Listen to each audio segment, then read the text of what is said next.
अच्छा ଆଉ ଇଏ ଯୋଉ ରୋଡ ଫୋଡ ସାଇड ନାଇଟ୍ କୋଉଠି ଇଏ ନା ମାନେ ସେମିତି ମଜା ଲାଗିବନି ଆଉ। ମତେ ସେ ଭଲ ଲାଗେନି।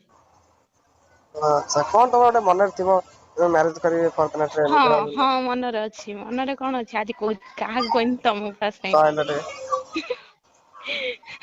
ଆରେ ଆକ୍ଚୁଆଲି ମ୍ୟାରେଜ କର ମାନେ ନିଜ ଗୋଟେ ମନରେ ଅଛି ଗୋଟେ ସୁନ୍ଦରିଆ ସ୍ୱାମୀଟେ ପାଇବି। ତାପରେ ଯାଇକି ପର୍ସନାଲ ଟିକେ ରହିବି। ହୁଁ ଫ୍ୟାମିଲି ଭିତରେ ନୁହଁ। କଣ ହେଇଛି? ମାନେ ଫ୍ୟାମିଲି ଭିତରେ ନୁହଁ। ଆଚ୍ଛା ସିଙ୍ଗଲ। ହଁ ତାପରେ ଏମିତି ଆଉ କଣ ରହିଲେ ଆଉ କଣ କରନ୍ତି ସେଇ କାମ ଆଉ କଣ। କଣ ଗୋଟେ ମନରେ ଥିବ ତ ଆମେ ଟିକେ ରୋମାନ୍ସ କରିବା କଣ କରିବା ହୁଁ କଣ କେମିତି ମୁଁ ଭାରି ରୋମିଓ ଜାଣିନ ତମେ। ସତରେ ହଁ ମାନେ କଣ ଥିବ ତ ମନରେ କରିବାକୁ ସବୁ। ଦେଖିବନି। କହିଲେ ତ ଗୋଟେ ଜାଣି ହବ ନା। ନା ମୁଁ ସତରେ ଭାରି ମାନେ ମୋ ମନରେ ଥାଏ କିନ୍ତୁ ଏବେ କାହାକୁ ଦେଖେଇ ପାରେନି ଆଉ। କୋଉଟେ କୁହ ମୋ ମନରେ ଅଛି ମୁଁ ମ୍ୟାରେଜ ପରେ 5 ଦିନ ଖଣ୍ଡେ ଭଲସେ ଗେଲ କରିବି। ଗେଲ କରିବ ନା ବିଶ୍ୱାସ କରିବ? ହଁ ଜଷ୍ଟ ଖାଇବୁ ଶୋଇବୁ। ଆଚ୍ଛା ମାନେ ଏଇଟା ତମ ଆଡୁ? ହଁ ଆଚ୍ଛା ହୁଁ ମୁଁ କହିଲି ମାନେ ଏଇଟା ତମ ଆଡୁ? କଣ? ମୁଁ କହିଲି ଏଇଟା ତମ ଆଡୁ ମାନେ ଇଏଟା ରହୁଛି। ହଁ 5 ଦିନ ମାନେ ଆଉ କିଛି ନୁହଁ। ଆରେ ସେଇଟା ଗୋଟେ 5 ଦିନିଆ ଗୋଟେ ମସ୍ତି। ଓହୋ ତଥାପି ସେଟା କେତେ ମସ୍ତି ସମୟ ଥାଏ। ତମର ସେ ମାନେ ସେକ୍ସ ଟାଇମରେ କେତେ ସମୟ ତମେ ଭାବୁଛ? ମୁଁ ଜାଣିନି ମୁଁ ତା ଦେହରେ ପଶିନି ମାଇଣ୍ଡ ରେ ଆସେ ବଟ୍ କିନ୍ତୁ ମୁଁ କେବେ ଫିଲ୍ କରିନି କେତେ ସମୟ ନେବି। କଣ କରିବି ସେ ସବୁ। ତଥାପି ଅନୁମାନ କେତେ କେମିତି ନା କଣ ନବ? ମୁଁ ସେ ସବୁ ମାଇଣ୍ଡରେ ପୁରାଏନି। ଏମିତି ଯେତେବେଳେ ଫିଲ୍ ହୁଏ ଯେତେବେଳେ 10-15 ମିନିଟ୍ ମାନେ ମାଇଣ୍ଡ ଟା ଅବାଗିଆ ଲାଗେ। କେମିତି ଲାଗେ ମାଇଣ୍ଡ?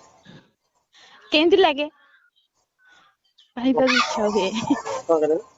ପାଖରେ ପାଇବାକୁ ଇଚ୍ଛା ହୁଏ ଆଉ କଣ କେମିତି ଲାଗେ। ମାନେ ରୋମାନ୍ସ କରିବାକୁ ଇଚ୍ଛା ହବ ନା ସେକ୍ସ କରିବାକୁ ଇଚ୍ଛା ହବ? ହଁ ସେ ଦିଟା ତ। ମାନେ ବେଶୀ କୋଉଟା ଫିଲ୍ ହୁଏ କରିବାକୁ? ତ ଫାଷ୍ଟ ତ ରୋମାନ୍ସ କଲେ ହିଁ ସେକ୍ସ ମାଇଣ୍ଡରେ ମୁଡ୍ ଆସିବ ନା। ମାନେ ଫାଷ୍ଟ ବେଶୀ କୋଉଟା ଇଚ୍ଛା ହୁଏ? ମୁଁ କହିପାରିବିନି। ମାନେ ଏତେ ଖୋଲିକି ପଚାରୁଛ। ହଁ କି ସେକ୍ସ ଇଏ ସିଏ। ଆଗେ ତ ରୋମାନ୍ସ କଲେ ହିଁ ତ ସେକ୍ସ ମାଇଣ୍ଡ କି ଆସିବ ନା ସଡନ କଣ ସେକ୍ସ କରି ହବ। ସେଟା ତ ଠିକ୍ କଥା ମାନେ ଯଦି ଲଭ ନଥିବ ସେଠି କୋଉଠି ଆସିବ ଏ ସବୁ। ହଁ ସେଟା ତ ଠିକ୍ କଥା। ମୋ ମାନେ ମାଇଣ୍ଡରେ ଏଇନା କିଛି ନାହିଁ ପୁରା କ୍ଲିନ ମୋ ମାଇଣ୍ଡ କଣ ଏସବୁ ସେକ୍ସ ଫେକ୍ସ କିଛି ଆଉଛି କିଛି ଆସୁନି। ଏବେ ପୁରା କ୍ଲିନ୍। ଏଇନା ରୋମାନ୍ସ ପଶିବ ଆଁ ମାଇଣ୍ଡରେ ରୋମାନ୍ସ ଏବେ ପଶିବ। ହାଁ ମୁଁ କହିଲି ଏଇନା ମାଇଣ୍ଡରେ ଯଦି ରୋମାନ୍ସ ପଶିବ। ନା ମୁଁ ଏବେ ପୁରେଇବାକୁ ଚାହୁଁନି ମୁଁ ଜାଣି ଶୁଣି ଇଗ୍ନୋର କରୁଛି। ତମେ କାହିଁକି କହୁନ କି ମୁଁ ଚାହିଁଲେ କଥା ହୁଅନ୍ତିନି ମୁଁ ଜାଣିଶୁଣି ଥରେ କଣ ମୁଁ କଷ୍ଟ କହିଲି କାଇଁ ଆ ଦେହରେ ପଶିଲି ଛେ। କଣ କଷ୍ଟ ହଉଥିଲା ସେଦିନ? ଆରେ ଇଚ୍ଛା ହବ ନା ଏଇ ସବୁ ଧନ୍ଦା କରିବା ପାଇଁ। ତମ ପାଇଁ ତ ଅଛି ବାଟ ବି ଅଛି ତମ ପାଖରେ ହାଁ ତମ ପାଖରେ ବି ବାଟ ଅଛି ନା। ବାଟ କଣ ଆଉ କଣ ବାଟ ତମର କଣ ଡିସଚାର୍ଜ ହୁଏନି? ହାଁ ତମର କଣ ଡିସଚାର୍ଜ ହୁଏନି? ମୋର ନା। ତାମାନେ ସେଇଟା କଣ ସବୁ ଆମର ପା ପିରିୟଡ ହେଇଗଲେ ତା ଦେହରେ ପଳଉଛି ଆମର କାହିଁକି ନ କଲେ ବି କିଛି ଅସୁବିଧା ନାହିଁ। ନାଇଁ ଯେତେବେଳେ ସେକ୍ସ ହଉଛି ସେତେବେଳେ ମାନେ ସେ ଆମ ଛାଁ ଛାଁ ହେଇଯାଏ ଉଁ ସେ ଛାଁ ଛାଁ ହେଇଯାଏ। ଡିସଚାର୍ଜ ହଁ ମାନେ ଅଟୋମେଟିକ୍ ବାହାରିଯାଏ। ହଁ ଯେତେବେଳେ ଜୋର ଇଚ୍ଛା ହୁଏ ନା କଣ ଆଁ ଯେତେବେଳେ ଜୋର ଇଚ୍ଛା ହୁଏ। ହଁ ଯେତେବେଳେ ଯୋଉ ମୁଡ୍ ଆସେ ସେତେବେଳେ ଯେତେବେଳେ ମୁଡ୍ ଆସେ। ହଁ ମାନେ କଣ ଦେଖିଲେ ଗୋଟେ ତ ମୁଡ୍ ଆସୁଥିବ ମାନେ କିଛି ମୁଁ ଦେଖିଲି ଆଉ କିଛି ଦେଖୁନି ସେଇଦିନ ଯାହା ତମେ ଏଡୁ ସେଡୁ ଇଏ କରିଥିଲା ସେତିକି ଆଉ ମୁଣ୍ଡ ପୁରଉନି। ଓହୋ ମାନେ ସେଗୁଟା ଦେଖିଲେ ଆସେ ମୁଡ୍ ଆସେ। ଦେଖିଲେ ସେଗୁଟା ଦେଖିଲେ ମୁଡ୍ ଆସେ। ହଁ